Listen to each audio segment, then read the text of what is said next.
আমার বড় পিরাউলিয়া ভাজা ডিমে তাজা বাচ্চা দিল গে ফুটাইয়া আমার বড় পিরাউলিয়া ভাজা ডিমে তাজা বাচ্চা দিল গে ফুটাইয়া আমার বড় পীর কথা জিপ করে চিউ চিউ করিয়া আমার বড় পীর কথা জিপ করে চিউ চিউ করিয়া ভাজা ডিমে তাজা বাচ্চা দিল গে ফুটাইয়া আমার বড় পিরাউলিয়া ভাজা ডিমে তাজা বাচ্চা দিল গে ফুটাইয়া আমার বড় পীর কথা জিপ করে চিউ চিউ করিয়া আমার বড় পীর কথা জিপ করে চিউ চিউ করিয়া ভাজা ডিমে তাজা বাচ্চা দিল গে ফুটাইয়া আমার বড় পিরাউলিয়া ভাজা ডিমে তাজা বাচ্চা দিল গে ফুটাইয়া। আপনারা যারা আছেন একটু ধৈর্য সহকারে যেহেতু জীবনীর কথাবার্তা আলাপ আলোচনা হয় সেই দিকে খেয়াল করে আপনারা একটু মনোযোগ সহকারে গানটা শুনবেন। এই গানের মধ্যে অনেক কথা আছে, আমি বেশি কথা বলবো না, দু একটি কথা বলবো।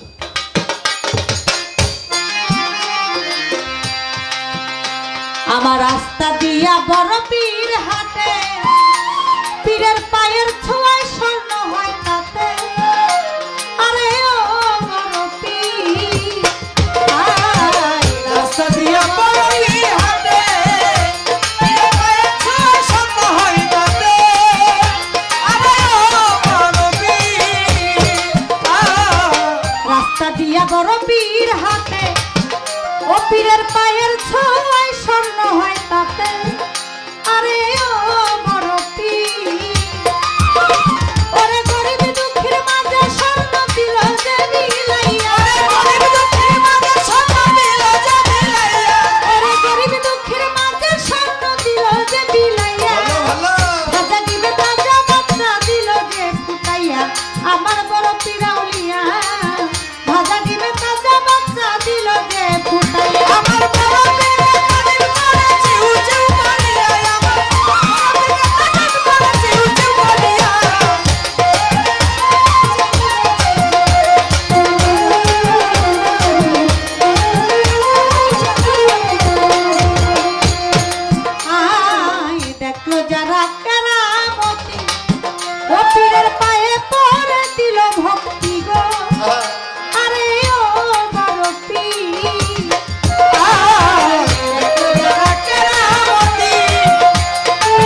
পীরে রাস্তা দিয়া যায়।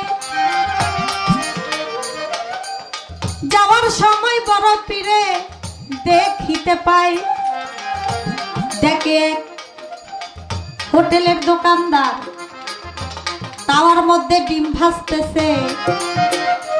বড় পীরে তাকাইয়া রয়, মনে মনে বড় পীরে তখন হাতে কয়, এই ডিমগুলা যদি না ভাজতো তাহলে এই ডিম থেকে বাচ্চা হইতো অনেকগুলা, আবার এই মুরগিগুলা বড় হইয়া আবার এইভাবে ডিম পারিত, আবার যাইতো বড় হইয়া। মনে মনে যখন হাতে বড় পীরে কয়, মনে মনে কোয়ার ফলে আল্লাহ পাক কবুল করে লয়। ভাজা ডিমের থেকে বাচ্চা হয়ে তাওয়ার মধ্যে ভাই লাফালাফি করে মুরগির বাচ্চা সবারে জানাই। দোকানদারে এই কর্ম দেখিয়া কিবা কাম করিল, বড় পীরের কাছে তখন চলিয়া আসিল, বলে আপনি কে আমারে দেন কইয়া। আপনি তাকানোর পরে ডিম থেকে ভাজা ডিম থেকে বাচ্চা গেল হইয়া। বড় পীর কয়, আব্দুল কাদির। আব্দুল কাদির আমার নাম। বড় পীর আব্দুল কাদের বলে, সবাই তোমায় বলিলাম। ওই দোকানদারে পায়ে ধরিয়া বলে, ও গো দয়াল চান, কিভাবে ভাজা ডিম থেকে বাচ্চা হইল বলেন বর্তমান। বড় পীর কয়, মনে মনে বলছি আমি, আমার সাইরাব্বা না, ভাজা ডিম থেকে বাচ্চা হইল বলতেছি এখন। আমার বড় পীরের কাছে মুরিদ হইল ওই দোকানি ভাই। আমার বড় পীর রাস্তা দিয়া হাইটা হাইটা যায়, মাটির চাকার মধ্যে পা লেগে মাটির চাকা গেল স্বর্ণ হইয়া। সুবহানাল্লাহ। বড় পীরে ওই স্বর্ণের চাকা লইয়া গরিবদেরকে দিল রে ভিলাইয়া। এইভাবে যদি সারা রাত বলি, 7 রাত 7 দিনও যদি গান করি, জীবনের কথা বলে পাপী মুখে শেষ করতে পারবো না। কি বলিব জীবনের কথা, বলিব এখন। প্রশ্ন করে আমার কাছে আমি শুনতে পাই, 3 শব্দকে কোরআনের কোড বলো নাই আমায়। আল্লাহ সৃষ্টি করে 3 শব্দে, হা হে হু আপনারে দেই কইয়া। 6 দিনে দুনিয়া সৃষ্টি করে বলিব খুলিয়া। আর হলো 10 ইন্দ্রিয়, 10 ইন্দ্রিয়র মধ্যে একটা বন্ধ 9টা খোলা আপনারে জানাই। এর জন্য 3 6 9 হলো আপনারে শুধাই। বড় পীর 18,000 কোরআন 18 শিখপারা কোরআন মুখস্থ করেছিল কেন? 18,000 আলম রয়, 6,000 গেজা, 6,000 এজা, 6,000 বইজা সবারে জানাই। 6,000 এজা আল্লাহ পাক রব্বুল আলামিন। 6,000 এজা হইল মায়ের গর্ভে থেকে সন্তান হয়, গরুর পেট থেকে বাছুর হয়, ছাগলের পেট থেকে বাচ্চা হয়। এইভাবে 6,000 প্রকৃতি আছে, আমি আপনারে জানাই। 6,000 গেজা যেটাকে বলা হয় মাটির থেকে গেজা দিয়ে উঠে, এই প্রকার 6,000 আছে ওরে ভাই। আর 6,000 বয়জা ডিম থেকে বাচ্চা হয়, মুরগির ডিম থেকে হয়, কবুতরের ডিম থেকে হয়, টিকটিকির ডিম থেকে হয়, সাপের ডিম থেকে হয়।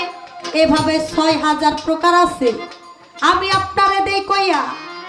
6,000 এজা, 6,000 বয়জা, 6,000 গেজা, এই হলো 18,000। 18 সিপারা কোরআনের সারমর্ম বুঝাইছে। এই 18,000 আলম আল্লাহ দুনিয়া সৃষ্টি করছে, এর জন্য বেশিও পড়ে নাই কমও পড়ে নাই। আমি গেলাম আপনারে শুধু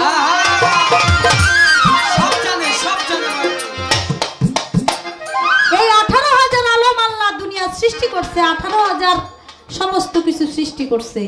এই যে 6-এর যে একটা বিবরণ, 6000 এজা 6000 বয়জা 6000 গেজা, এই বিষয়টা আমি খুলে বললাম। তিনি তো বেলায়েতের একজন অলি, অলিকুলের সৃষ্টমণি আমার রাসূল করিম হযরত মুহাম্মদ সাল্লাল্লাহু আলাইহি সাল্লাম, যাকে নিজে দোয়া করেছেন যে আমার পা তোমার কাঁধে পড়েছে, তোমার পা থাকবে সমস্ত অলিকুলের কাঁধে। সুবহানাল্লাহ। 18,000 মাখলুকাতের সাথে একটা মিল রেখে বড় পীর আব্দুল কাদের জিলানী ওই 18 সিপারা কোরআন পেটের থেকে মুখস্থ করে তারপর দুনিয়াতে আসছে। আচ্ছা, যে গর্ভে থেকে 18 সিপারা কোরআন মুখস্থ করে আসতে পারে, সে কি নামাজ পড়তে পারে না? পারে না? তাহলে কোন মসজিদে নামাজ পড়ছে? এ মায়ের মসজিদে নামাজ পড়ে, তারপরে তারাবি নামাজ তারপরে পড়ে তিনি এবং তিনি যখন দুনিয়াতে আসছে তিনি ছিল পাক পবিত্র। তার গায়ের থেকে এত সুন্দর বেহেশতি সুবাস যখন আসতে লাগলো, আশেপাশের মানুষ সবাই গ্রানে পাগল হয়ে গেছে যে এইরকম সুগন্ধ তো আমরা কোনোদিন পাই নাই, আজকে এত সুগন্ধ কোত্থেকে আসতেছে। সবাই ছুটাছুটি করে সবাই বড় পীর আব্দুল কাদের জিলানী রহমতুল্লাহ আলাইহির মায়ের ঘরের দিকে সবাই আসি। বড় পীরের মা ছিল একা ঘরে, আর কেউ ছিল না। বড় পীর আব্দুল কাদের জিলানী দুনিয়াতে আসছে, বেহেশতি পোশাক গায়ে ছিল। শুনেন ঘটনা, সারা গ্রাম পাগল হয়ে গেছে বেহেশতের গ্রাম পাইয়া। কোথা থেকে আসলো গ্রাম বলিব খুলিয়া, তিনি আল্লাহর একজন খাস ওলি ছিলেন। আমি সবারে জানাই, এই তো ছিল তাহার প্রশ্ন, উত্তর দিলাম ভাই। এবার আমার একটা কথা আছে আপনারও কাছে। গান একটা শুনলাম আমি 25 বছর পরে, তিনি গাইছে আমাদের ফতুল্লার বড় আবুল সরকার সাহেব। সে বাবাজি আমাদের দুনিয়াতে নাই, আল্লাহ যেন তাকে জান্নাত নসিব করে। তার একটা গান গাইলেন চমৎকার, তোমারই দরবারে আমি মুসাফির মাস্তানা, ভুলো না আমায় তুমি ভুলো না।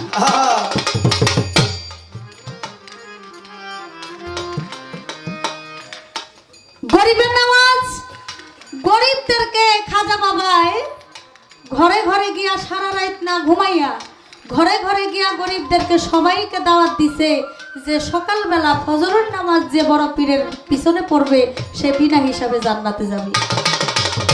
আর হাজার হাজার মানুষ দেখা বড় পীর আব্দুল কাদের জিলানী খাজা বাবাকে বলে, তোমার কি একটু ভয় ছিল না? আমি যে তোমাকে নিষেধ করলাম, আমার নিষেধ অমান্য করেও তুমি তাদেরকে দাওয়াত দিছো, এখন তো তুমি আর বেহেশতে যাইতে পারবা না, তুমি তো দুজনে যাইবা। আবার খাজা বাবাই কয়, আমার উসিলায় যদি হাজারো লোক বেহেশতি হয়, আমি একলা দুজকে যাব, আমার কোনো সমস্যা নাই, আমি হাসতে হাসতে দুজকে যাব, আমার উসিলায় যদি হাজার লোক বেহেশতে যাইতে পারে তাতে আমি খুশি। সেদিন থেকে নাম হইল গরিবের নামাজ। আর এই টাইটেল দিছে আমার বড় পীর আব্দুল কাদের জিলানী। আমি জানতে চাই, আমার খাজা বাবারে সবাই বাবা কয়, আমিও কই বাবা, আমার ছেলে কই বাবা, আমার 14 গোষ্ঠী বাবা কয়, সবাই বাবা কয়। বাবা টাইটেলটা দিল কে, কিভাবে আসলো? খাজা বাবারে আমরা সবাই বাবা বলি, কারণটা কি? একটাই প্রশ্ন, আমার